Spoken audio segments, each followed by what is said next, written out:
एक समाजोपयोगी वस्तु का निर्माण करते हुए समाज से जिस बात को, जिस चीज को लिए उसको समाज को ही देने का, इसीलिए इसको लोकार्पण कहा है।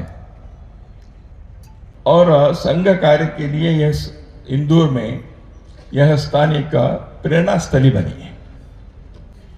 तो उसी श्रृंखला में आज के इस भवन का भी एक काम हुआ है। संघ के कार्यकर्ता तो वैसे तो दीवाने हैं, दीवानों को नगर चाहिए। तो संघ के कार्यकर्ता वर्षों तक का संघ के कार्यालय ऐसे तो नहीं होता था। आज तो जिला, खंड, तहसील स्तर तक कार्यालय बन रहे हैं। तो लेकिन दशकों तक हम सब जानते हैं, यहाँ जो पुराने स्वयंसेवक हैं, पुराने संघ के परिवार के लोग जो यहाँ हैं, हम सब जानते हैं संघ के कार्यकर्ता ऐसे कोई कार्यालय में रहकर, कार्यालय बनकर संघ के कार्य नहीं किए।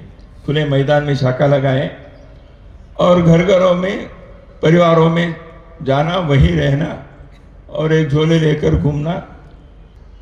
तो जो है वो समाज का है और समाज ने दिया है, समाज के काम के लिए दिया है।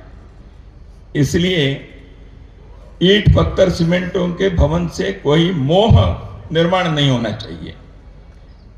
तो इसलिए संघ के कार्यकर्ता को एक गर्व महसूस होता है। ऐसे एक भवन जो जिस प्रकार ईश्वर जी ने यहाँ उसके एक एक चीज आप विस्तार से बता रहे थे, तो स्वाभाविक रूप से हम सबको उसके प्रति एक गर्व महसूस होता है कि ऐसे अपने कार्यकर्ताओं ने अपने परिश्रम से, समाज के सहयोग और समर्थन से इस प्रकार के एक समाज के कार्य के लिए एक भवन का निर्माण जो किया, यह श्रेष्ठ कार्य है और हम सबके लिए एक गर्व की बात है।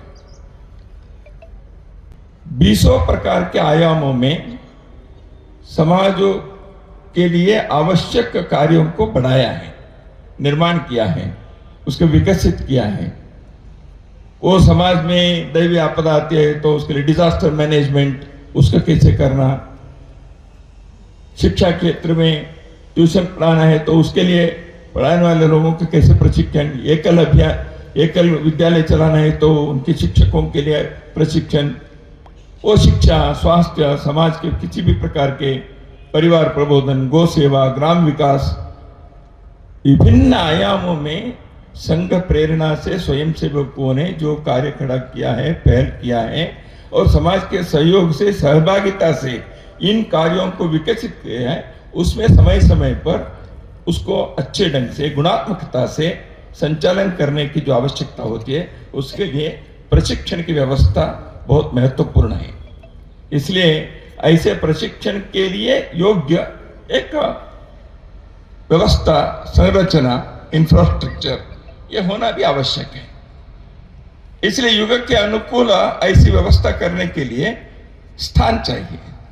इसलिए इसको साथ साथ आपने सोचा है, एक तरफ संघ स्थान जहां व्यक्ति निर्माण के जमीन पर जो होने का काम है और समाज के परिवर्तन के लिए प्रशिक्षण का स्थान जो संरचना के आधार पर होनी चाहिए, वो ये दोनों इस परिसर में है। यही संघ ने समाज के कार्य के जो सोचा है उसके लिए अनुकूल ऐसे एक व्यवस्था, यहाँ एक वातावरण बनाने का प्रयास आपने किया है।